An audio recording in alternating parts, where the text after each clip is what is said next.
We are building two things this morning. Well, actually, one's already built and it's been here for a while. I just totally forgot to show you guys. This is the fairy fountain. She only works when the sunlight is directly on that panel. So she was on sometime this morning. Not the best, but I like her. Mum likes her.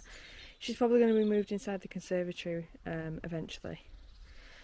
She is our second to last fairy. We're just missing one that should have turned up already but hasn't. So that one needs a bit of chasing. But yeah, we'll see if it turns up Monday. The other thing, we have a fire pit. It's apparently supposed to live up here. My Uncle Phil chose it. And he's a barbecue expert, so yep, this is what we're building. It's just going to go here-ish. It's on legs, and apparently it won't burn the decking down. Yeah, I'm not so sure.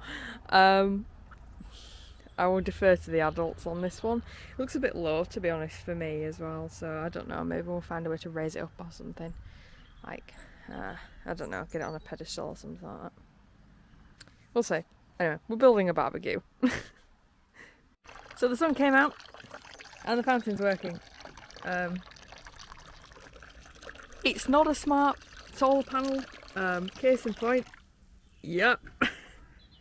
Take the sun away and it just stops. So it's not really got like a battery in it. It's got some form of battery, but it's not really holding any charge at the moment. It's just powering through it. So we might switch it out for the fish pond solar panel that we have, which, to be honest, is a little bit bigger than that anyway. So hopefully we'll have a bit more, oomph to it. But yeah, it's working. And there's a cat back there that's happy. So I'm going to go back to building this now. I've already broken one of the bolts and it needs concrete powder to fix it. We're not going to think about that.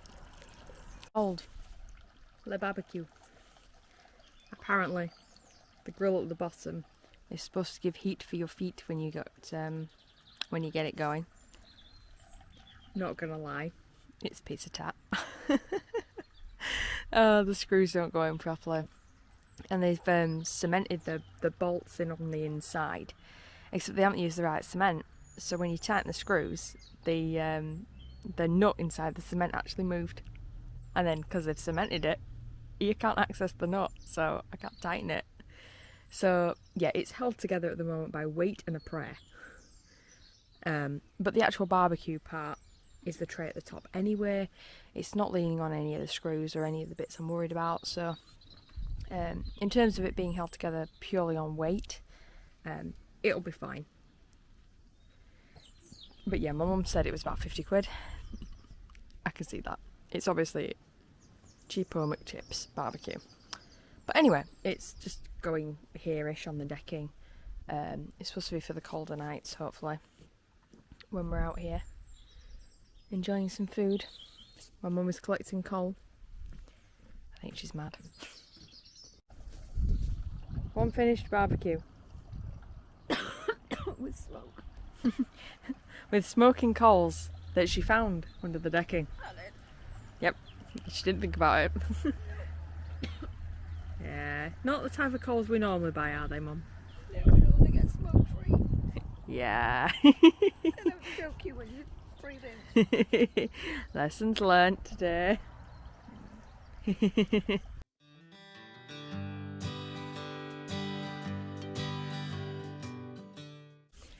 Okay, so I'm hoping to introduce you to the chickens today. The majority of them are outside.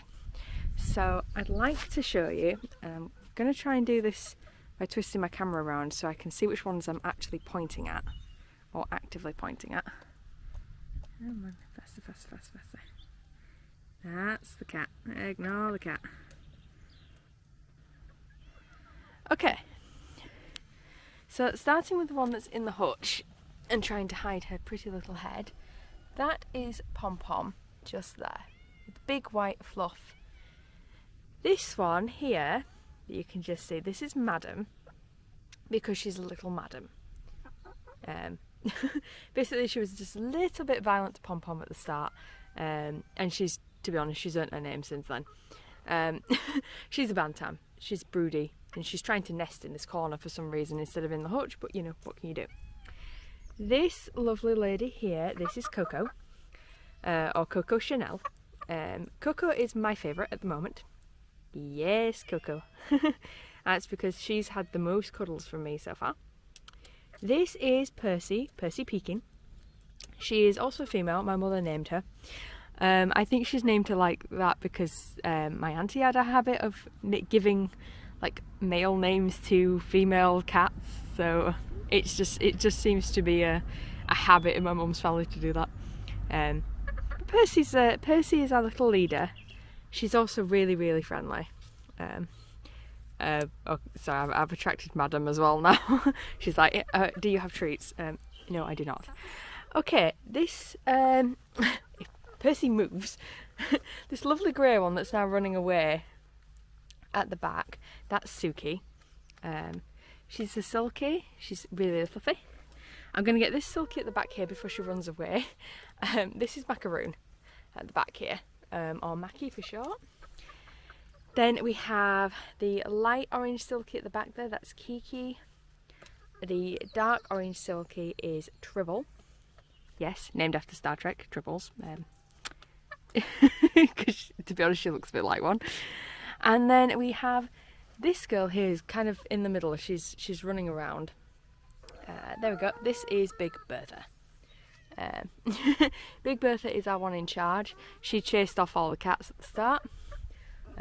She is another bantam. I kept confusing her with the Twizzles because she's got similar markings on her fur, but she is the other bantam.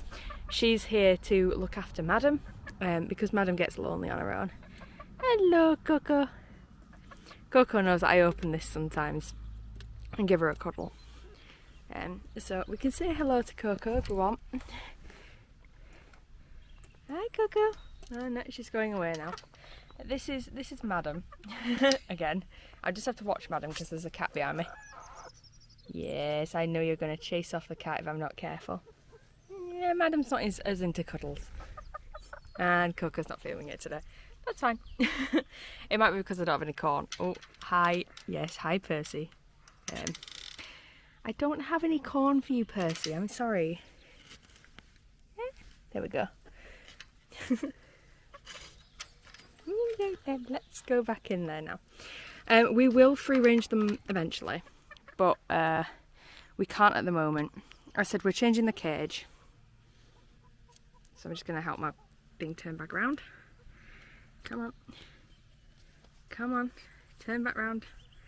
Return to me. Return. Thank you. There we go. So yes, we will free range the chickens eventually.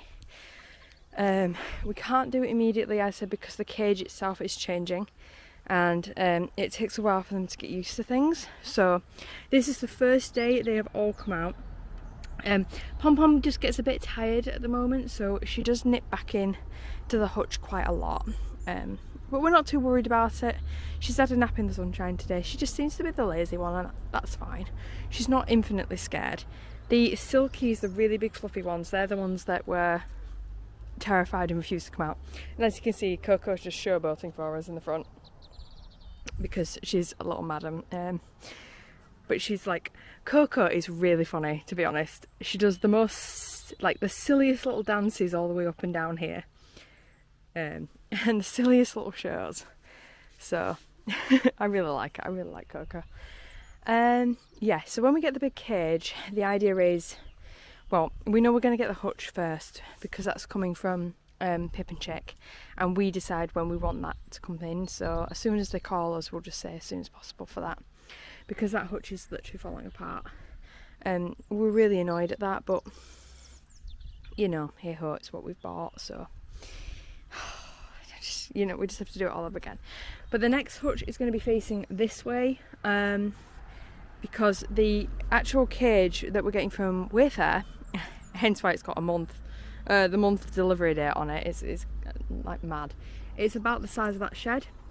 Should be a little bit longer, so it should go up and over, hopefully cover all of this, and then move forwards, like, so we'll get more space out here for them, and I said we'll be able to walk inside it, which we really seriously need to do, because these girls they're bred as said, companion chickens, so they're supposed to follow you around, they're supposed to let you pick them up and cuddle them, and they like human contact. And the longer they go without human contact, I'm worried that they're going to unlearn like how to interact with people. They've already learned how to handle this one.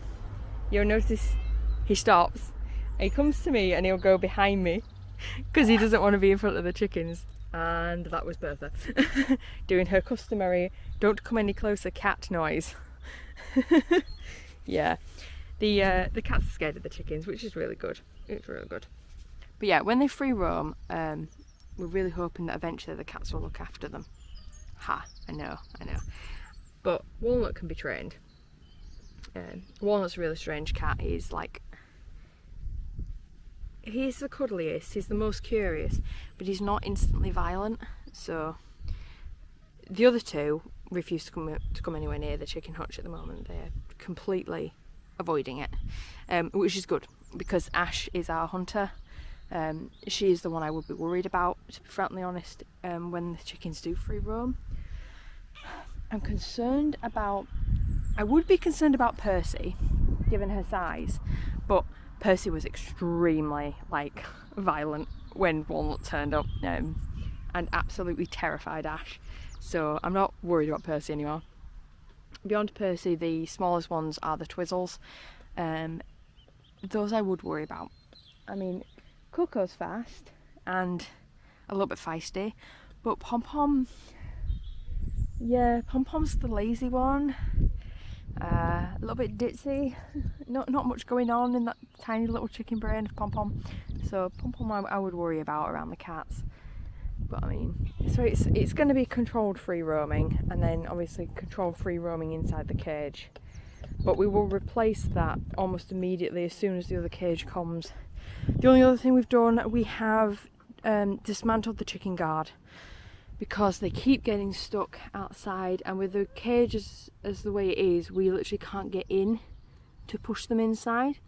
So I've locked the cage door up. The chicken guard actually got frozen last night and froze them all outside, with the exception of Pom-Pom and Kiki, I think, were in. Or was it Pom-Pom and Coco were in? It might have been the two Twizzles that were inside for a change.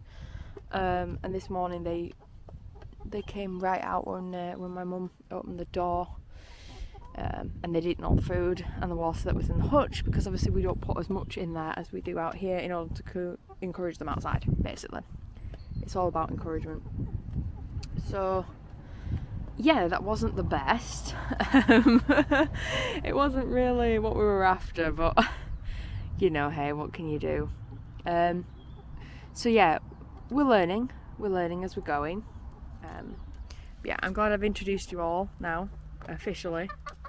I love these silkies. Look at them. Look how fluffy they are. You know, isn't Macaroon lovely? Isn't she got lovely colouring on? Hi Mackie. They're kind of learning. We're kind of doing that. Eventually, I will actually give them corn like that to train them as to what that movement means, because it seems to be one they recognise. Especially Coco. It always brings Coco over to me. But yeah, I want them to get used to the idea that they need to be picked up and cuddled and then they get treated, rather than what we're doing at the moment, which is just they come over and they get treated. I don't know much about the training of chickens. I don't really know how much longer it takes, but I'm assuming it takes longer than training a cat, for example, because cats have larger brains and they think about things more. Don't you want it? Yeah, other than being cute. Is that right? Yes, so things have stalled out here at the moment. To be frankly honest, we weren't even planning on being outside this week. It's supposed to chuck it down, and it hasn't. Like, the breeze is freezing cold, but the sun's really warm. But all the weather forecasts say it's chucking it down today, and it's just not. So, yeah. I mean, usually we plan our days out, like whether we're gonna be working today or disappear to a garden centre or some other kind of National Trust property, which we were going to do if it was shutting it down, because we can't be here while the workers are working indoors if we're then trapped indoors. My mum will go mad. But yeah, it kind of throws us off when the weather forecast is not accurate in the slightest. Do you guys have enough? I don't know if we have enough food or not. There is a food bowl at the other end, but Big Bertha's kind of monopolising it at the moment. And I don't know if they realise that it's over there. Plus, to be honest, the silkies haven't really gone past the first 2 sections yet. Yeah. They did go for the water at least, which is good. Because I think the water inside the hutch is actually empty. And I would change it if not for the fact that Pom Pom is clearly asleep on top of it. So I don't really want to wake her up. She's such a lazy bird though. But yeah, we've also learned, I mean, obviously they like perching on things, so when the next hutch comes, we're going to put some like perches all over it. They liked picking the moss off of that log at the back, so I think Suki thinks I'm going to feed her something else, but she's keeping her eye on me, aren't you? Hey Suki. Hi Macaroon. Yeah. Yeah, I don't think they will ever respond to the names, but they respond to the tone of voice. The only complicated thing about that is that my cats also respond to my tone of voice, so anytime I'm calling one of the chickens, the cats think I'm calling them. Case in point, that one mowing at me. So, yeah. I said, in a month's time, I'll show you the new setup, and I'll try not to cry as we move everything. Again. Hopefully it'll be the last time, because the retaining wall and everything else is being built over the next couple of weeks, so it should always settle down by the time we actually move the hutch and everything, and the rest of the garden, well, at least this part of the garden's not really being touched, hopefully. So yeah, meow, yeah, that's it.